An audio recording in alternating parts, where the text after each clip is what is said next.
The weak version of you must die. Not tomorrow, not next week, today. Because that version, the one that procrastinates, the one that hesitates, the one that breaks under pressure, has no place in the life you're building. That version doubts every move, folds under fear, and seeks comfort over growth. It hides from pain, it makes excuses, and it clings to a life that's far beneath your true potential. But you weren't built for mediocrity. You weren't born to play small. You are here to evolve, to rise, to dominate. You are here to become unshakable. And that transformation begins now. The Stoics didn't wait for life to be easy. They trained for life to be hard. Marcus Aurelius ruled an empire while carrying the weight of death, war, and betrayal. Epictetus was beaten as a slave, but mastered his mind to become one of the greatest philosophers in history. Seneca faced exile, loss, and disgrace, yet still spoke of virtue, resilience, and power. They didn't ask for an easier life. They became stronger men. That's what you're here to do. You're here to bury weakness permanently. You're here to sharpen your discipline, to master your emotions, to claim your power. You don't get stronger by running from the fire. You get stronger by walking through it. In this video, we're going to walk you through 7 brutal but powerful shifts, 7 Stoic principles mixed with modern self-mastery that will help you kill that fragile, fearful, weak version of yourself and step fully into the man you were born to become. Each one is forged from ancient wisdom and hardened by real-world truth. No fluff, no fantasy, just raw, powerful transformation. But before we begin, if you're serious about rising above your old self, if you're ready to become the most dangerous, disciplined, grounded version of you, then like this video, drop a comment below that says, "I'm ready to rise," and subscribe right now. Because this channel isn't just content, it's war against weakness. It's fire for your soul. This is Stoicism Reborn, and this is your turning point. Let's begin. Number 1. Recognize the enemy within. Epictetus once said, "No man is free who is not master of himself." That weak version of you, that's not your circumstances. That's not your past. That's not your trauma. It's your excuses. It's the voice that tells you to hit snooze. The one that says, "I'll start tomorrow." The one that chooses comfort over growth. It's the internal whisper that convinces you mediocrity is acceptable. That small, quiet, seemingly harmless thought that says, it's okay to coast. But the Stoics knew better. They believed the first and most important battlefield isn't out there. It's in here. It's the war happening in your mind every single day. And until you win that war, nothing outside will ever change. Because every habit, every pattern, every self-imposed limitation you've ever lived under, it starts with thought. It starts with that invisible enemy inside you. The one that feeds off laziness. The one that masks fear as logic. The one that keeps you looped in cycles of inaction. This is where the Stoic path begins, with radical, uncomfortable, undeniable self-awareness. It begins when you stop pointing fingers outward and start pointing inward. That's what it means to recognize the enemy within. You start listening to your self-talk.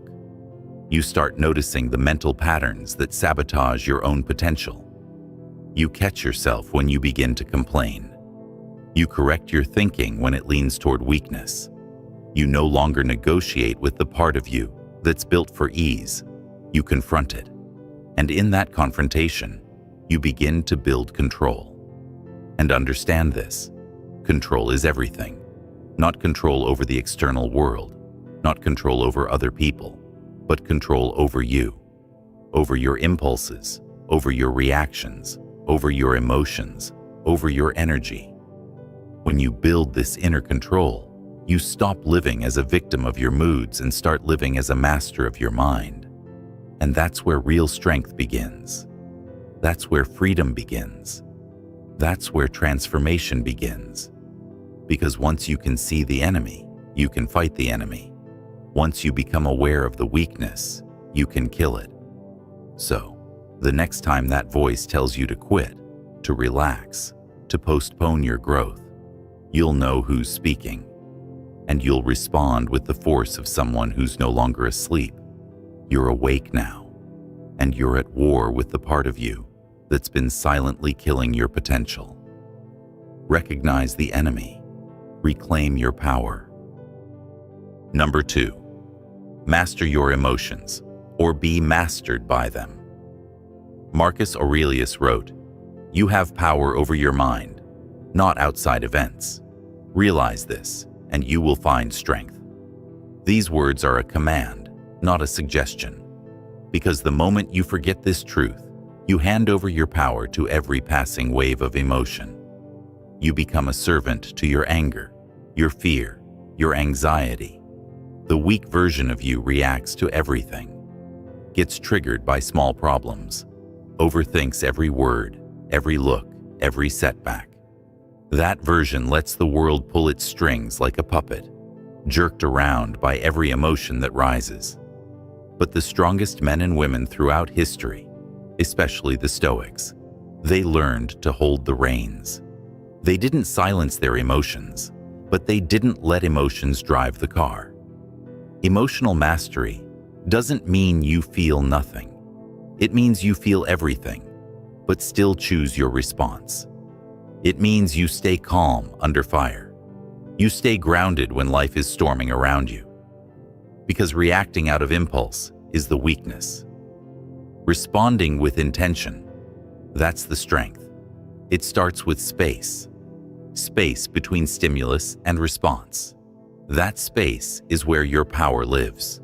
Something happens. You pause. You don't lash out. You don't spiral. You breathe. You reflect. You ask yourself, what would my highest self do right now? What would the disciplined, powerful version of me choose? Then you act. Not from emotion, but from purpose. This is emotional self-discipline. It's not taught in schools, but it will determine your future. Because if you can't control your emotions, someone else will. If anger controls you, your enemies will win. If fear controls you, your dreams will die. If anxiety controls you, your peace will vanish. So, train your emotional muscles daily. Meditate, journal, reflect, breathe deeply when life tests you. Face discomfort with a clear head. And remember, every emotional storm is an opportunity to train your inner warrior, to prove that you are not a slave to your moods, but the master of your response. When the world tries to shake you, you stand like a mountain, unmoved. When others lose their heads, you keep yours. When panic spreads, you choose clarity. This is what the Stoics meant by strength. Not loud, not aggressive, but calm, focused, in full control. Because at the end of the day, the one who controls their emotions controls their future. The one who owns their inner world masters their outer world. So, kill the version of you that reacts and become the version that responds with reason, with calm, with power. Number 3, build discipline through daily rituals. Seneca said, "Throw me to the wolves and I will return leading the pack."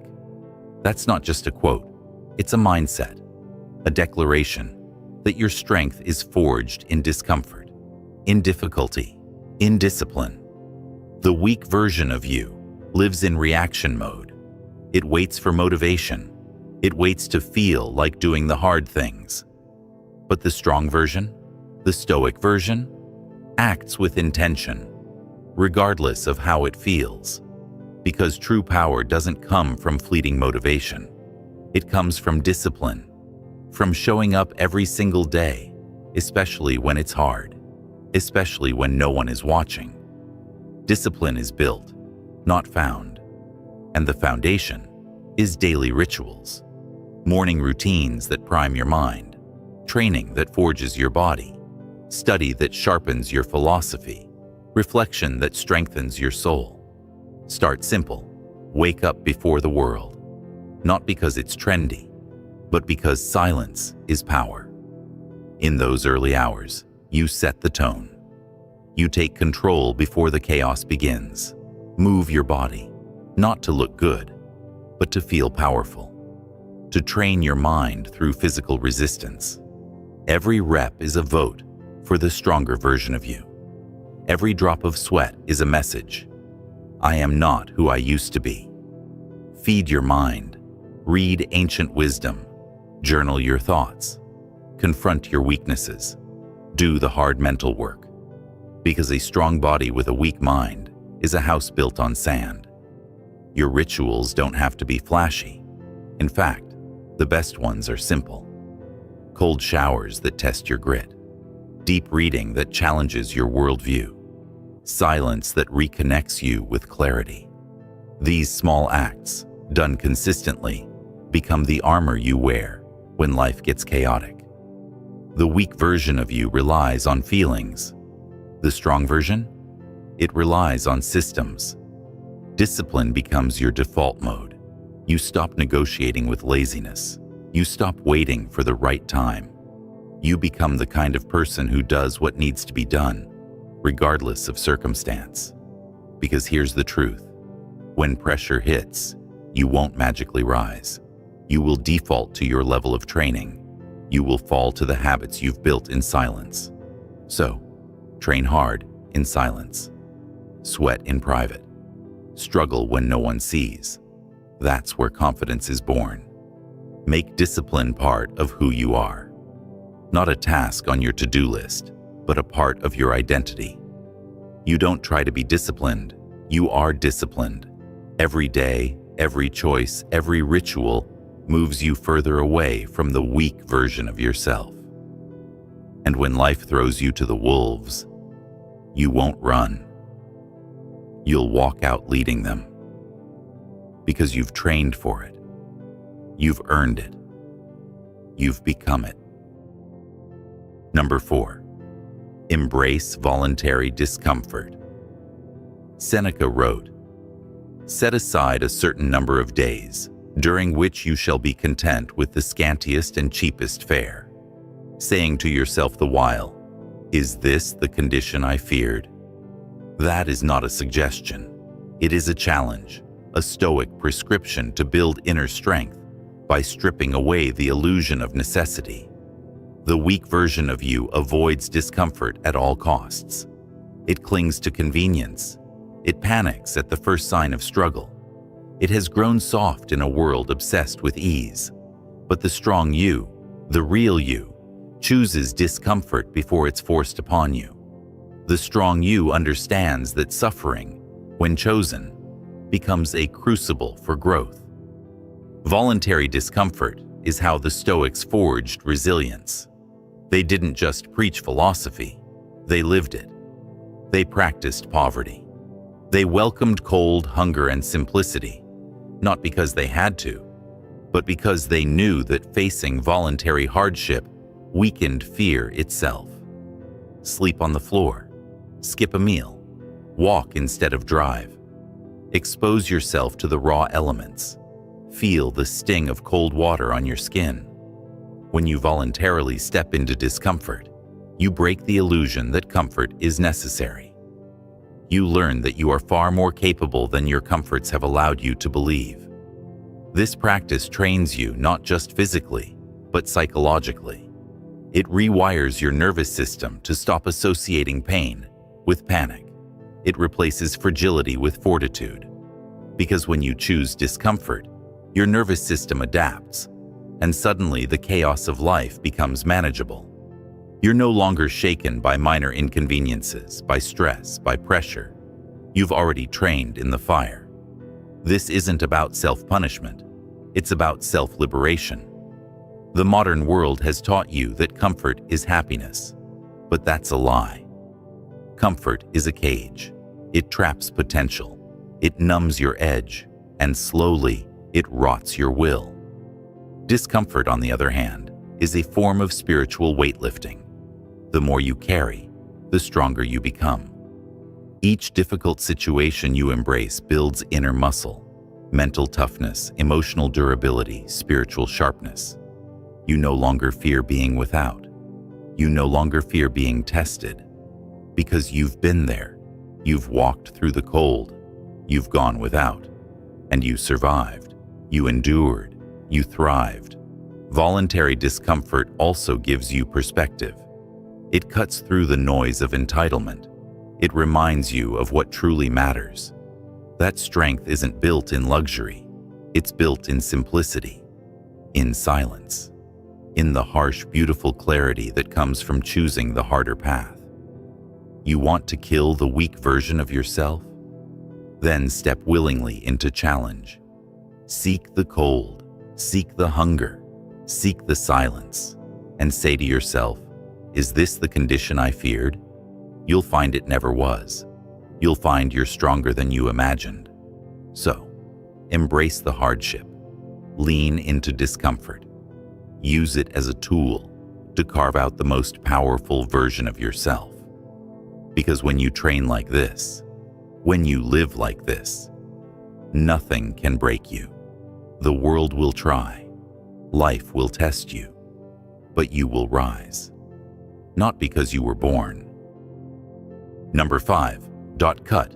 Weakness at the root. Marcus Aurelius said, "The impediment to action advances action. What stands in the way becomes the way." That is the mindset of a warrior. Not someone who avoids problems, but someone who transforms them into fuel. Weakness doesn't live in your failure. It lives in what you refuse to confront. And that confrontation starts with your attachments. You want to kill the weak version of yourself. Then you have to kill the roots that feed it. That means no more excuses, no more half-truths, no more blaming the past. Look at your life without filters. What habits keep you stagnant? What routines numb your edge?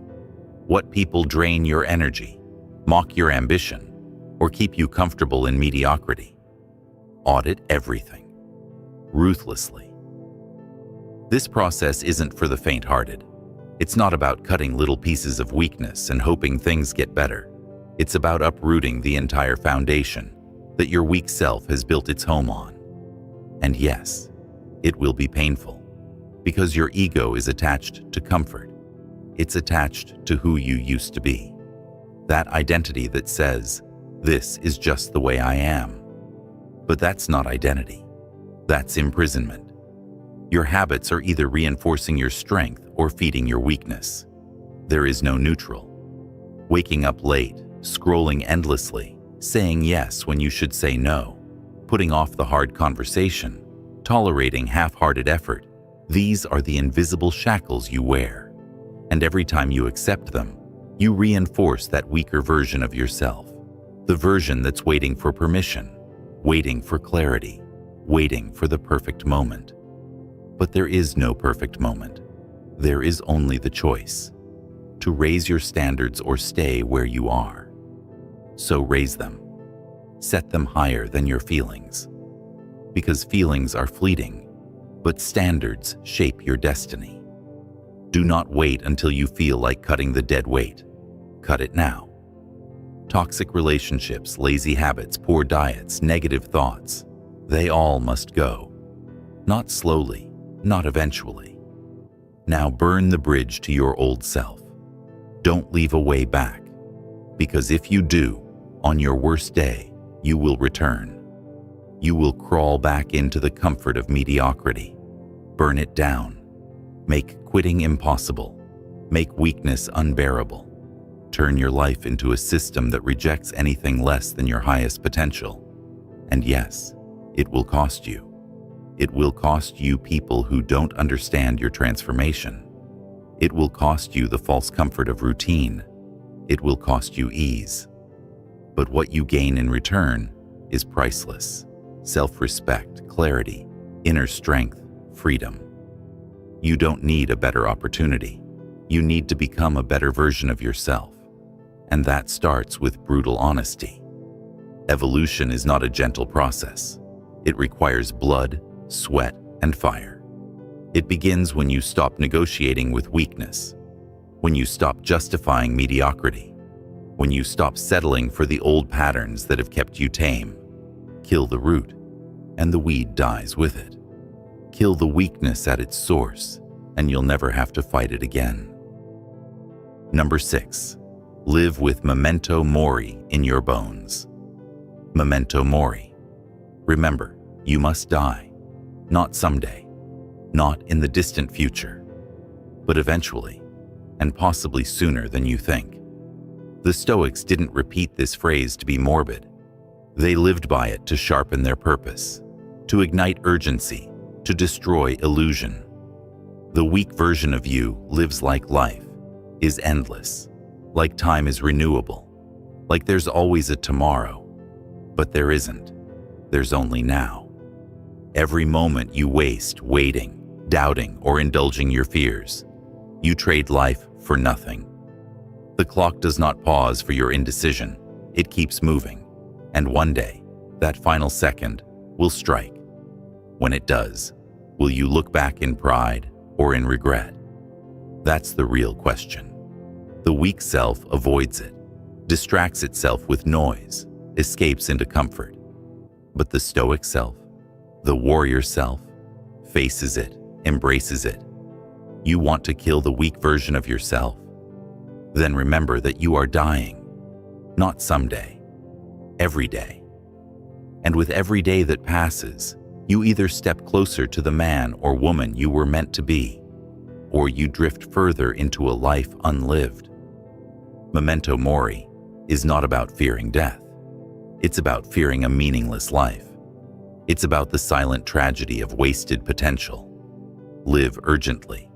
That doesn't mean rushing. It means being deliberate. Wake up with purpose. Speak the truth. Do the hard thing now, not later. Love like it matters, because it does. Create like the world needs it, because it does. Train your body, sharpen your mind, nourish your soul, not for someday, but for today. Because today is the only thing guaranteed. Every breath you take is a gift, every second a spark. Let it fuel your actions. Use death as a motivator.